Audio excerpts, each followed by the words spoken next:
What's up, guys? It's Crypto Candor here, and I am hijacking K-Dub's channel. I wanted to pop in and say hi real quick, and I will let him get back to his regularly scheduled YouTube video. See you later. What's going on, guys? I bet you weren't expecting that intro from Crypto Candor, but yeah, we thought it would be really fun to just have her kind of hijack the intro of the channel because tonight we are doing a live stream at 9 p.m. Eastern Time, and the fun thing about it is we have no script, we have no plans, we just are gonna set up camp, talk crypto, so anyone that wants to come and join the live stream, get involved. We're gonna be talking everything from Bitcoin, Cardano, EOS, Neo, Icon, Ontology, Elastos, Stellar, you name it, guys. We're just gonna have a good time, and we're just gonna talk some crypto, so I definitely think you guys should check that out tonight. Yeah, so if we check out what's going on with the markets right now, we see that it's actually at a $305 billion market cap, which is crazy because this morning when I woke up, it was sitting at roughly 299, and I was like, oh boy, are we about to go back down again? It's another one of those days, isn't it?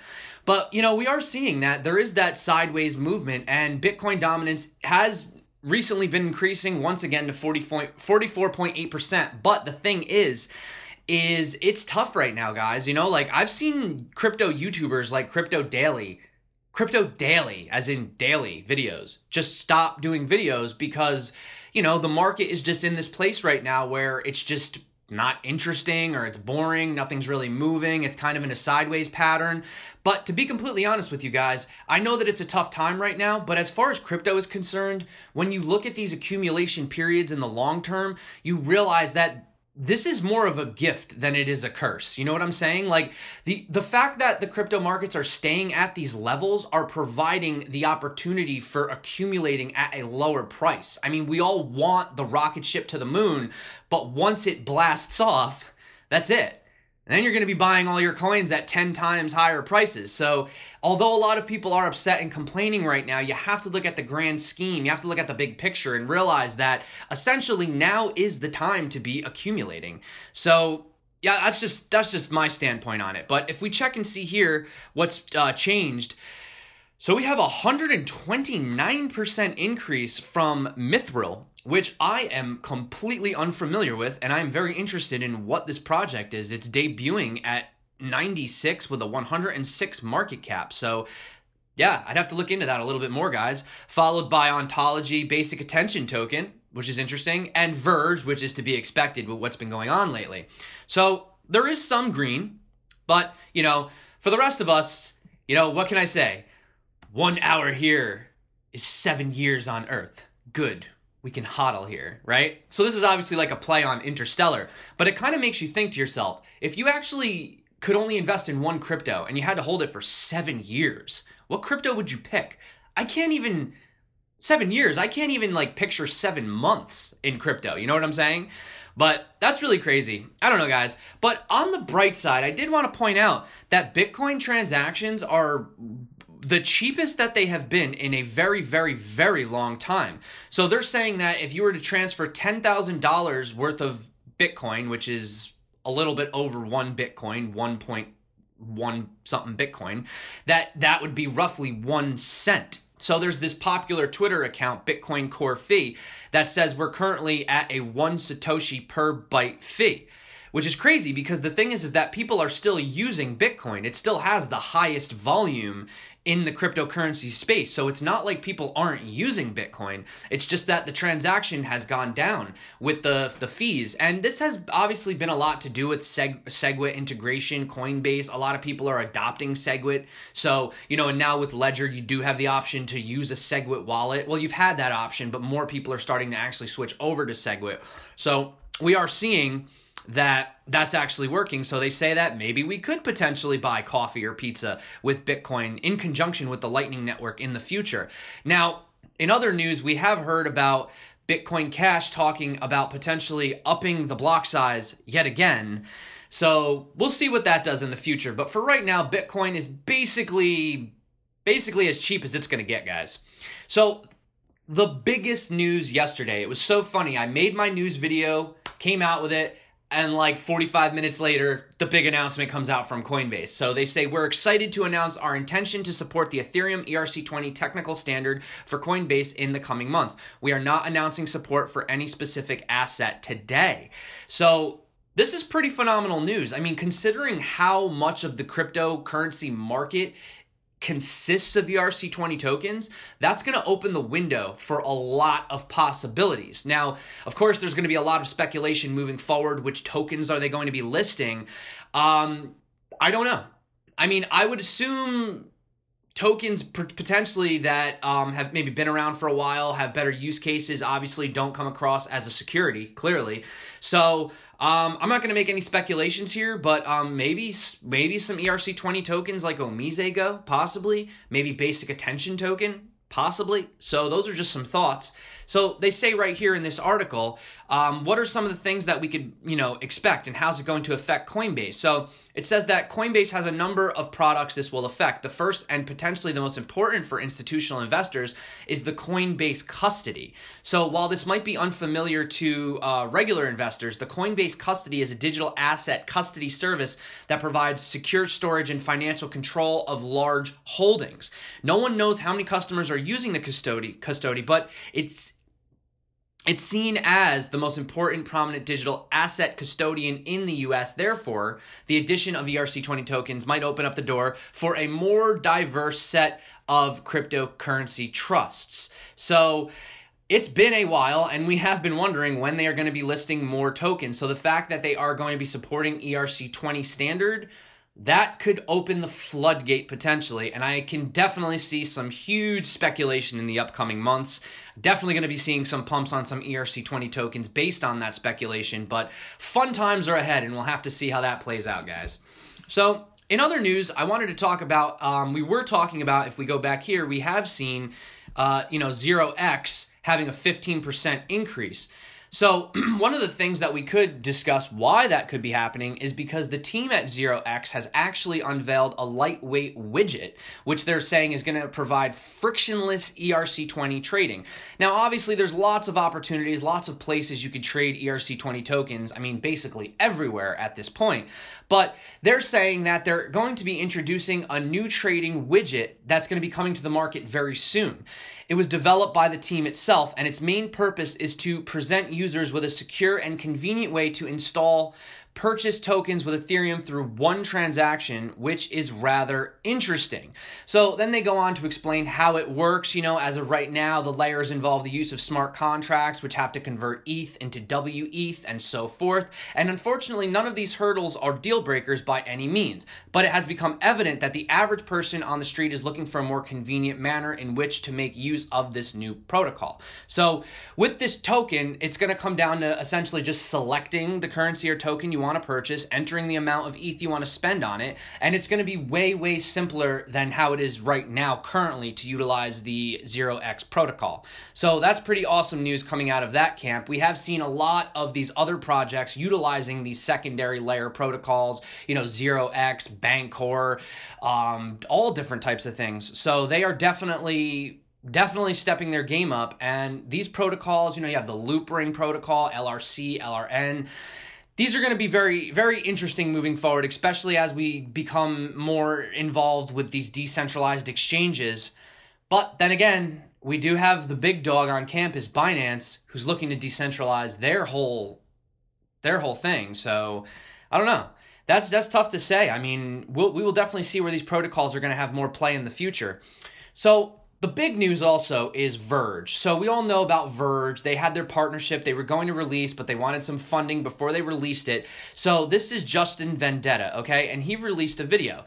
Now, I just want to say, the Verge community actually reached their 75 million XVG goal, which is crazy. So, in the days that were following the crowdfund for partnership announcement that targeted it stagnated around 17 million XVG until the deadline's final hours were token pay. If you guys don't know token pay, It's a privacy-based payment platform. They stepped up their offerings to match donations up to 500 million XVG. Surprisingly, the Verge community reeled together and impressively raised the last $2.7 million goal. And then this tweet came out saying, "We will be posting a video about the crowdfund and other news in the morning. Thanks to everyone who has helped reach our goal." Now, they did say that they would be releasing this on Monday if the goal had been met, which it was met. And then they ended up releasing this video.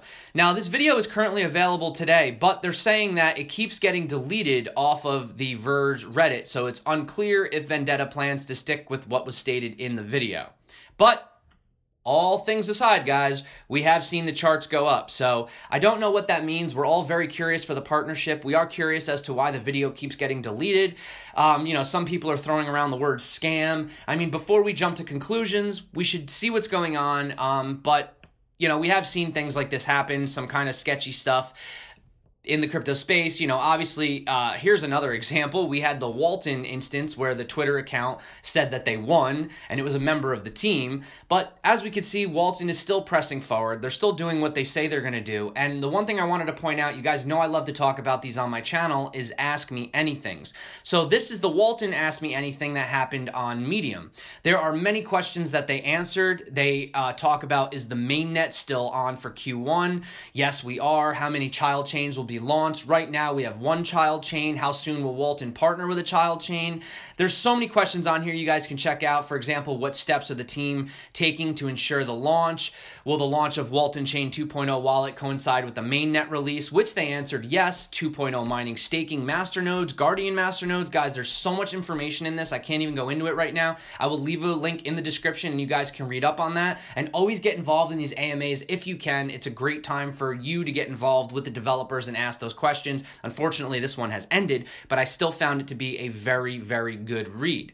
Now, another project that has been kind of up and coming lately, we've seen it somewhat competing with the likes of Walton, Wabi, VeChain, and these other supply logistic chains, would most certainly be Origin Trail. Now, they were focusing mostly on barcode scanning, truck delivery, things of that nature, but they have a long roadmap, but they are nailing their milestones one after another. Currently, we are at node V0.4a Mecta. Okay, now that's the release that is currently out. So in summation, this is a slightly long article, but basically the team has done in-depth research into potential compensation schemes in order to align incentives in a model which provides a trusted, verifiable, and stable service of the protocol. So as far as the token staking and reputation is concerned, the incentive model introduces a novel form of token staking mechanism implemented in order to discourage potential malicious behavior within the network. Now, it differs from a more common model of staking in decentralized networks with a certain,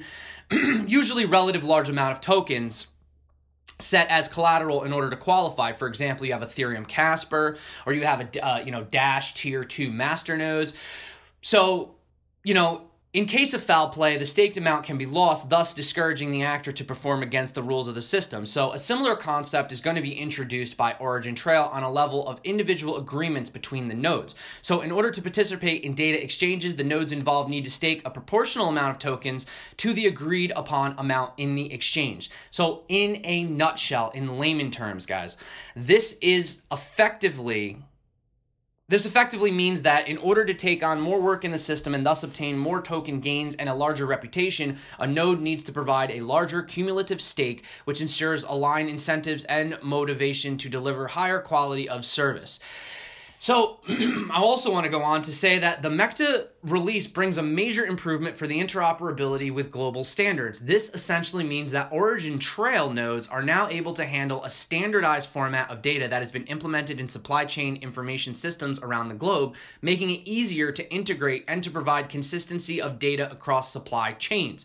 Now, by adding more importers into the system, they plan on supporting additional standards this year. They are enabling easier integration and more interoperability with different systems, finally mapping this data into a standardized graph structure, which they are constantly improving upon. So the big question is, what is ahead in the roadmap for Origin Trail? So the next alpha release node is going to be version 0.5a called Ranger. which is coming out April 9th. That's going to introduce several improvements, including a further generalization of the graph logic based on usage insights, which will enable the easier addition of further standards and improved version of the compensation system. And then after that, they're going to have version 6A called Cosmos, which then is going to be scheduled for April 23rd, which will introduce the full implementation of market bidding mechanism and fully implemented blockchain fingerprinting virtualization.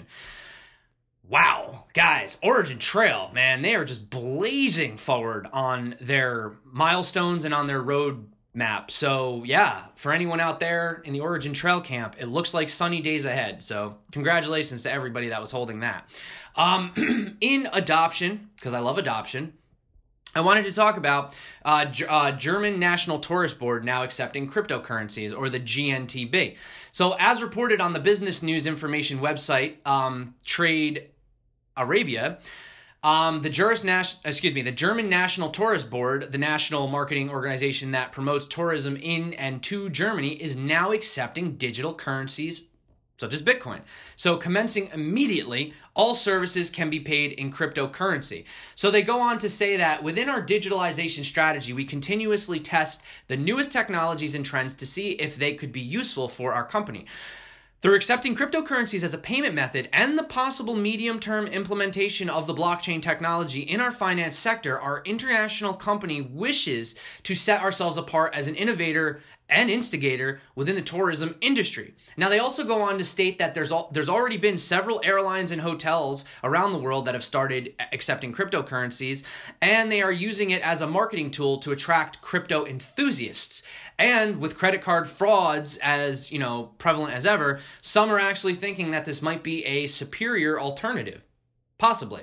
And, we've also seen recently, the German Federal Ministry of Finance categorizes Bitcoin as tax exempt. So that's going to allow it to be utilized as a payment medium. And then also, I did want to state that you had the German chancellery, the French finance minister, and others were trying to bring this as an agenda to the G20. But, obviously that got overturned because of other situations. But in turn, they did say that we believe there are many opportunities arising from tokens and technology behind them. However, tokens could pose substantial risk for investors and could be vulnerable to financial crimes without appropriate measures. In the longer run, potential risks in the field of financial stability may emerge as well. But guys, that's just more on adoption. And we're also seeing over here, the CBOE, or the Chicago Board Options Exchange, is urging that the SEC move forward with their Bitcoin ETFs.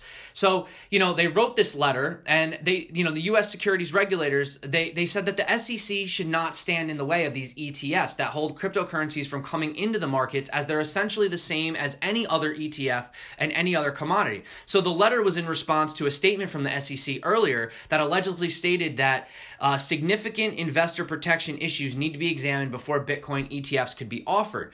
But the director of the SEC Investment Management Division wrote, "Until the questions identified above can be addressed satisfactorily, we do not believe that it is appropriate for fund sponsors to initiate registration of funds that intend to invest substantially in cryptocurrency and related projects."